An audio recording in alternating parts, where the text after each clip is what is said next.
বলেন কি ঘুম থেকে উঠে দাঁড়িয়েছিলাম, ভালো লাগলো না, তাই আবার বসে পড়লাম।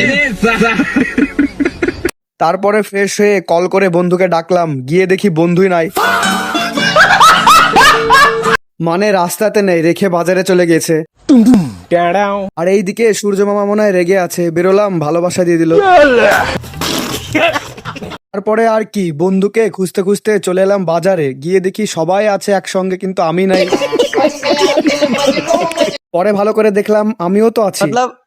वो अलग ही लेवल का बंदा था।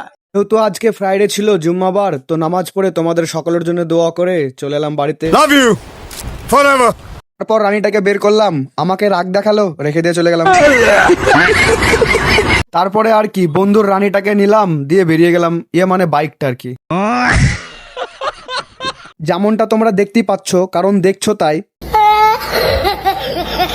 আমরা সব বন্ধুরা মিলে যাচ্ছিলাম, হঠাৎ দেখি আকাশ থেকে সূর্য মামা নিচে চলে এসেছে। कितने तेजस्वी लोग हैं हमारे पास, कितने शानदार विचार रखते हैं जी। যেহেতু নিচে চলে এসেছে, তো ভাবলাম কাছ থেকে দেখবো। দেখতে গিয়ে দেখি ডোমকল কোর্টে পৌঁছে গেছি। কোর্টে পৌঁছে ভেতরে ঢুকলাম, ভালো লাগলো না, আবার বাইরে চলে আসলাম। তো পরে বন্ধু আমাকে বলে ভেতরে গিয়ে কিছু ফটো তুলবো, তো সেই কারণে আমি আবার ভেতরে চলে আসলাম। তো ভেতরে এসে ভাবলাম এই পিলারটার উপরে উঠবো, কিন্তু পরে ভাবলাম যদি উল্টে পড়ে যায়।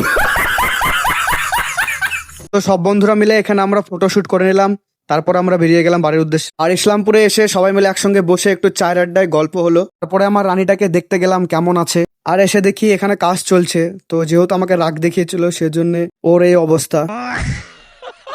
হ্যালো ভিউয়ার্স, আমার ভিডিও যদি তোমাদের ভালো লেগে থাকে আর এরকম মজার ভিডিও পেতে আমাকে ফলো করে নাও। তোমরা সবাই ভালো থাকো, সুস্থ থাকো, দেখা হবে তোমাদের সঙ্গে পরের ভিডিও।